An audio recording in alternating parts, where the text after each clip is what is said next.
ગુજરાતના ગૃહમંત્રીએ ગુજરાતની એક ચેનલ ઉપર ઇન્ટરવ્યૂ દરમિયાન એક ચેલેન્જ આપી છે કે એ પોતે ભલે ઓછું ભણેલા છે, પોતે ભલે 8 પાસ જ છે, પણ એમની પાસે ખૂબ નોલેજ છે, વિશાળ જ્ઞાનનો ભંડાર ભર્યો છે.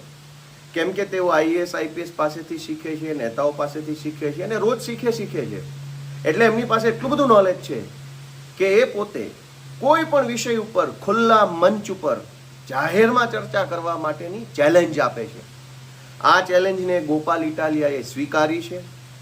મેં ગુજરાતના ગૃહમંત્રીને વિનંતી કરી છે કે તમારી પાસે જે મંત્રાલય છે, જે વિભાગ છે, તમારી પાસે જેલ છે, તમારી પાસે હોમ ડિપાર્ટમેન્ટ ગૃહ વિભાગ છે, તમારી પાસે સિવિલ ડિફેન્સ છે, તમારી પાસે જે કંઈ પણ વિભાગ છે, એ વિભાગને લગતા કોઈ પણ XYZ વિષય ઉપર જાહેર ખુલ્લા મંચ ઉપર ચર્ચા કરવા માટે હું તૈયાર છું.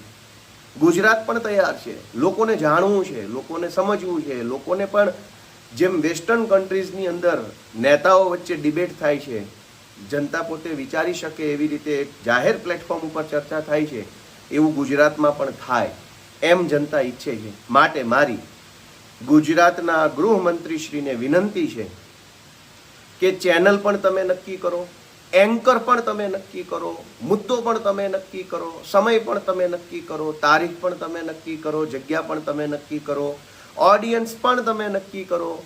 બધું જ તમે નક્કી કરી લીધા પછી બધી જ તૈયારી તમે કરીને આવો, વાંચીને આવો, લખીને આવો, અભ્યાસ કરીને આવો, સમજીને આવો, વિચારીને બધું જ થઈ ગયા પછી આપણે બંને જાહેર મંચ ઉપર ખુલ્લામાં ચર્ચા કરી અને ગુજરાતના લોકોને આપણે કંઈક જાણકારી મળે, સમજવા મળે એવો પ્રયત્ન કરીએ. આ સાથે મારી તો એ પણ બાંહેધરી છે કે પૂરા માન, સન્માન અને સૌજન્ય સાથે આપણે આ ચર્ચા કરીશું. કેમ કે આપણે ઝઘડો નથી કરવાનો, આપણે કોઈ લડાઈ નથી કરવાની કે ભાગબટાઈ નથી કરવાની, ચર્ચા કરવાની છે સારા વિષય ઉપર.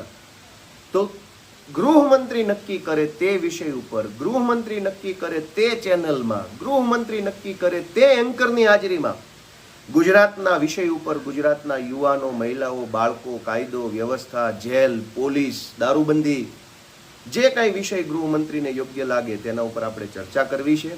હું ગૃહમંત્રીના જવાબની રાહ જોઈશ. કેમ કે કોઈ પણ ગૃહમંત્રી કક્ષાનો માણસ એક વખત જ્યારે ઇન્ટરવ્યૂમાં જાહેર મોટી ચેનલના માધ્યમથી 2 શબ્દો બોલે છે તો એ શબ્દોની પણ કોઈ કિંમત હોય છે, એ સાબિત કરવું બહુ જરૂરી છે. ગૃહમંત્રી કોઈ રસ્તે રખડતા વ્યક્તિ નથી કે મન ફાવે તેવું બોલીને છટકી જાય. આજે જો ગૃહમંત્રીએ ચેલેન્જ માર્યા પછી, ચેલેન્જ આપ્યા પછી અને મેં ચેલેન્જ સ્વીકાર્યા પછી જો ચર્ચા નહીં કરે તો ગુજરાતની જનતાને એવું લાગશે કે ગૃહમંત્રી બોલ બચ્ચન કરે છે, ગમે તેવી ફાંકા ફોજદારી કરે છે. તો ગૃહમંત્રીના બોલાયેલા શબ્દોની પણ એક કિંમત છે. પ્રાણ જાય પણ વચન ન જાય એ પ્રકારે. અને તમે બધા તો ઠેકેદારો છો, તો તમે તમારા શબ્દોને પાળો છો, તમે તમારી બોલાયેલી વાત ઉપર સ્ટેન્ડ કરો છો, તમે જે વાત જાહેરમાં લલકારીને બોલો છો એ વાતની ઉપર તમે કાયમ રહો છો, એવું ગુજરાતની જનતાને ભરોસો અપાવવા માટે પણ તમારે જાહેર મંચ ઉપર ચર્ચા કરવી જોઈએ. હું રાહ જોઉં છું, આપણે ચર્ચા કરીશું. જય હિન્દ, જય જય ગરવી ગુજરાત.